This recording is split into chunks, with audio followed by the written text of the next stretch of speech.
Hello बच्चों, welcome to my YouTube channel Devika studies. तो बच्चों, कैसे हो आप सभी।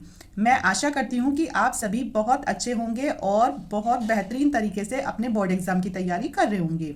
तो आपकी तैयारी को और बेहतर बनाने के लिए आज की इस वीडियो में हम लेकर आए हैं फिनोल को बनाने की विधि। तो आखिर ये फिनोल होता क्या है। फिनोल होता है कि जो ये हमारी बेंजीन रिंग होती है, अगर उसके साथ OH जुड़ जाए तो वो हो जाता है फिनोल। और फिनोल बनाने की विधि आपसे बोर्ड एग्जाम में 3 से 5 नंबर की पूछी जाती है। तो आइए वीडियो को स्टार्ट करते हैं। तो सबसे पहले हम क्लोरोबेंजीन के द्वारा फिनोल को बनाएंगे। तो वो कैसे बनाएंगे, और आपसे बोर्ड एग्जाम में 1 नंबर में सीधा ये भी पूछा जा सकता है कि क्लोरोबेंजीन से फिनोल कैसे बनाते हैं या फिर कैसे प्राप्त करते हैं। तो आपको ये रिएक्शन अच्छे से देखनी है कि ताकि अगर 1 नंबर में भी पूछा जाए तो आप आसानी से जवाब दे दो। तो क्लोरोबेंजीन को जलीय क्षार या फिर कास्टिक सोडा कह दो या फिर NaOH कह दो के साथ गर्म करने पर, मतलब क्लोरोबेंजीन को जलीय क्षार के साथ गर्म करने पर फिनोल प्राप्त होता है। कैसे होता है, तो ये हमारी जैसे बेंजीन रिंग, अगर इसके ऊपर लिख दो Cl तो ये हो गया क्लोरोबेंजीन। इसको किसके साथ करना है गर्म, इसको करना है जलीय क्षार मतलब कास्टिक सोडा NaOH के साथ गर्म करेंगे इसे। और कितने ताप पर करेंगे, तो 300 डिग्री सेल्सियस ताप पर इसको गर्म करेंगे। और अगर आपको इसका टेम्परेचर याद नहीं है एग्जाम में, तो आप सीधा ऐसे ही कर आना रिएक्शन को।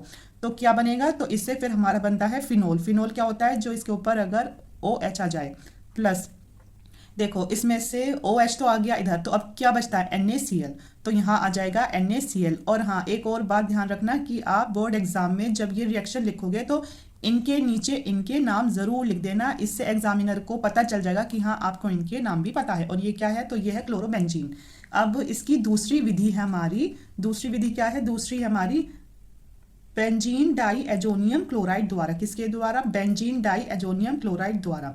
तो ये क्या होता है, बेंजीन का मतलब ये जो होती है बेंजीन और रिंग, और फिर क्या है, डाई है। डाई का मतलब होता है 2, और एजोनियम, एजोनियम होता है N, ठीक है। और फिर क्लोराइड हो गया Cl। तो अगर बेंजीन रिंग के साथ N2Cl जुड़ जाए तो ये हो जाएगा बेंजीन डाई एजोनियम क्लोराइड द्वारा। अब हम क्या बनाएंगे, फिनोल बनाएंगे। तो ये कैसे वो बनेगा, तो जब भी बेंजीन डाई एजोनियम क्लोराइड को जल के साथ, किसके साथ, जल के साथ सल्फ्यूरिक अम्ल की उपस्थिति में गर्म करने पर फिनोल प्राप्त होता है। तो हमारा बेंजीन डाई एजोनियम क्लोराइड होता है बेंजीन रिंग के ऊपर N2Cl। तो इसकी क्रिया किसके साथ करनी है, इसकी क्रिया करनी है H2O के साथ, मतलब जल के साथ। और किसकी उपस्थिति में, तो इसको करना है हमें सल्फ्यूरिक अम्ल मतलब H2SO4 की उपस्थिति में इसको गर्म कर देंगे। तो हमें क्या मिल जाएगा, तो हमें मिल जाएगा फिनोल। ये हो गया फिनोल। तो OH तो आ गया हमारा इधर, N2 मतलब इसमें से निकल जाएगी नाइट्रोजन गैस। अब हमारा N2 भी हट गया, OH भी हट गया। अब एक तो है हमारे पास H और एक है Cl, तो आ जाएगा HCl। आप एक बात ध्यान रखो, जब भी हम कहीं H हो और कहीं Cl हो तो हमारा बन जाता है HCl, ठीक है। और ऐसे ही अगर कहीं Na हो और कहीं Cl हो, क्योंकि इस पर होता है प्लस का चार्ज, इस पर होता है माइनस का चार्ज, तो NaCl हो जाता है, ठीक है। तो ये हो गया हमारा, तो ये इससे बन गया हमारा फिनोल। और ये क्या था, और ये था हमारा बेंजीन डाई एजोनियम एजोनियम chloride, benzene diazonium chloride. अब तीसरी विधि है हमारी सोडियम फिनोक्साइड द्वारा। क्या है, तीसरी है सोडियम फिनोक्साइड द्वारा। अब ये सोडियम फिनोक्साइड क्या होता है, तो अगर हमारी बेंजीन रिंग के ऊपर क्या आ जाए, ONa, सोडियम का मतलब है Na हो गया, और फिनोक्साइड मतलब O लगा दो, ठीक है। तो ये हो जाएगा। तो इसमें क्या होगा, तो इसमें होगा कि सोडियम फिनोक्साइड को तनु HCl द्वारा अम्लीकृत करके फिनोल प्राप्त होता है। कैसे होता है, सोडियम फिनोक्साइड को तनु HCl द्वारा अम्लीकृत करके फिनोल प्राप्त होता है। तो सोडियम फिनोक्साइड क्या होगा, अगर बेंजीन रिंग के साथ ONa आ जाए तो ये हो गया हमारा सोडियम फिनोक्साइड। क्या हुआ, सोडियम फिनोक्साइड हो गया। इसको किसके साथ करना है, इसकी क्रिया HCl के साथ इसे अम्लीकृत करेंगे तो हमारा क्या बनेगा, तो हमारा बनेगा फिनोल, मतलब बेंजीन रिंग के ऊपर OH। और प्लस अभी बताया था कि अगर HCl दिखे और NaCl दिखे तो वो ही बनना है, तो यहाँ NaCl आ जाएगा क्योंकि ये बचता है Na और ये आ गया हमारा Cl। तो ये थी हमारी फिनोल को बनाने की 3 विधियां। अब इसमें 3 विधियां इसलिए दी गई हैं क्योंकि अगर एग्जाम में आता है कि 3 विधियां बताइए तो आप इन्हें ही बता देना, ठीक है। और अब आप ये सोचोगे कि ये अच्छे से याद कैसे होंगी, तो आपके पास इन्हें अच्छे से याद करने का सिर्फ एक ही तरीका है कि आप अपनी रफ कॉपी में जितनी भी बार हो सके इन्हें खुद से लिख कर देखोगे तो ये आपके दिमाग में सेट हो जाएंगी, ठीक है। अब हम देखेंगे फिनोल के रासायनिक गुण, और ये रिएक्शंस इसलिए भी इंपॉर्टेंट होती हैं क्योंकि ये सीधी भी पूछ ली जाती है। आपसे पूछ लेंगे कि सोडियम फिनोक्साइड से फिनोल कैसे प्राप्त करेंगे, या फिर आपसे पूछ लेंगे कि जो HCl है उससे हम फिनोल कैसे प्राप्त करेंगे। अब हम देखेंगे फिनोल के रासायनिक गुण। तो इसका जो ये पहला रासायनिक गुण है ये मोस्ट इंपॉर्टेंट है, ये कई बार एग्जाम में रिपीट हो चुका है। तो ये क्वेश्चन ऐसे आता है कि अगर हम फिनोल की क्रिया जिंक धातु से करें तो हमें क्या प्राप्त होता है, या फिर ऐसे पूछ लेंगे कि जिंक धातु से बेंजीन कैसे प्राप्त करोगे। तो वो होगा ऐसे कि अगर फिनोल की क्रिया जिंक चूर्ण से कराने पर बेंजीन प्राप्त होती है, तो इसमें आ जाएगा कि हमें फिनोल की क्रिया, फिनोल हो गया ये बेंजीन के साथ OH, इसकी क्रिया किसके साथ करानी है, इसकी क्रिया करानी है जिंक चूर्ण के साथ।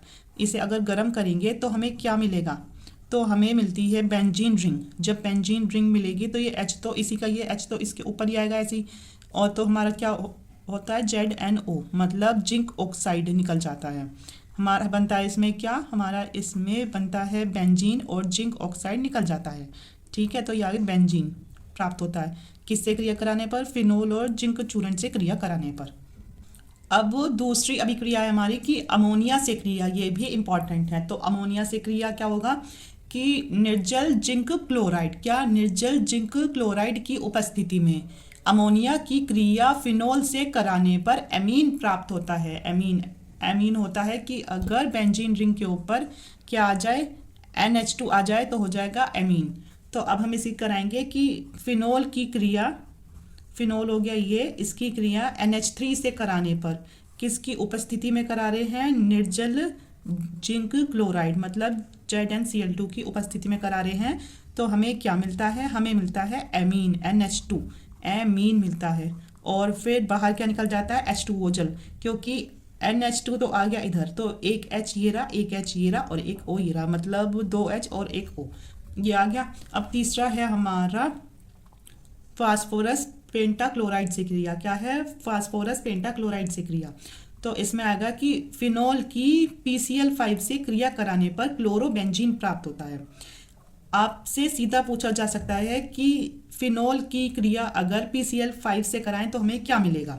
तो अगर हम फिनोल, ये रहा हमारा फिनोल, इसकी क्रिया अगर हम PCl5 मतलब फास्फोरस पेंटाक्लोराइड से करा रहे हैं तो हमें क्या मिलेगा, तो इसमें हमें मिलता है क्लोरोबेंजीन, मतलब बेंजीन के साथ Cl हो गया क्लोरोबेंजीन, और क्या बचता है, HCl आ जाएगा, एक HCl बचे क्योंकि हमारे Cl कितने हैं, 5 हैं, तो 2 तो हो गए। अब हमारे पास बचे 3 Cl आ जाएंगे यहाँ, Cl3 हो गया।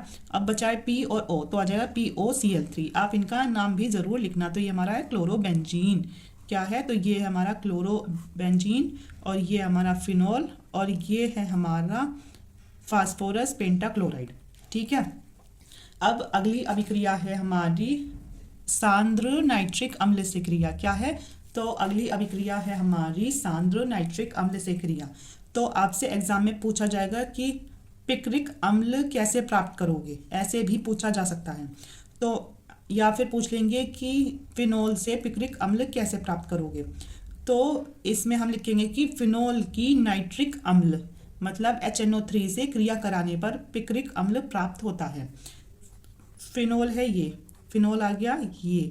अब इसकी क्रिया HNO3 से करा रहे हैं, मतलब कि सांद्र नाइट्रिक अम्ल से करा रहे हैं, और किसकी उपस्थिति में, सल्फ्यूरिक अम्ल H2SO4 की उपस्थिति में इसको गर्म करते हैं, तो हमें पिक्रिक अम्ल प्राप्त होगा। तो कैसे होगा, ये तो ऐसा का ऐसे ही है, ठीक है। और अगर हम ये याद रखना, अगर हम फिनोल की HNO3 से क्रिया कराएंगे तो हमारा क्या प्राप्त होगा, तो हमारा पिक्रिक अम्ल प्राप्त होगा, मतलब इसकी आर्थो पोजीशन पे भी NO2 आ जाएगा, इसकी इस वाली आर्थो पोजीशन पे भी NO2, और इसकी जो पैरा पोजीशन है उस पे भी NO2 आएगा।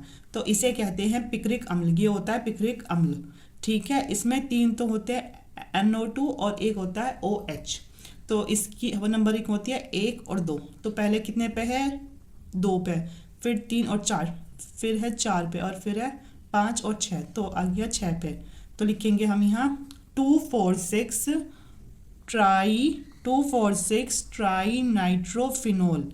क्या है, 246 तो आ गया इसका NO2 है ना, और ट्राई का मतलब होता है 3। 246 हो गई है इनकी पोजीशन, और ट्राई हो गया मतलब 3, और नाइट्रो का मतलब NO2 हो गया। और क्या आ जाएगा, और हमारा कि बेंजीन के ऊपर OH है, तो क्या होता है, फिनोल। तो ये इसका नाम है, या तो ऐसे आ सकता है या फिर आएगा पिक्रिक अम्ल। क्या आएगा, इसे पिक्रिक अम्ल भी कहते हैं। ठीक है, तो ये इसके ये 2 नाम हैं। तो आज की वीडियो में इतना ही, और अगर आपको ऐसी ही हेल्पफुल वीडियो चाहिए तो आप हमारे चैनल को सब्सक्राइब कीजिए, वीडियो को लाइक, शेयर और कमेंट ज़रूर कीजिए। Thank you.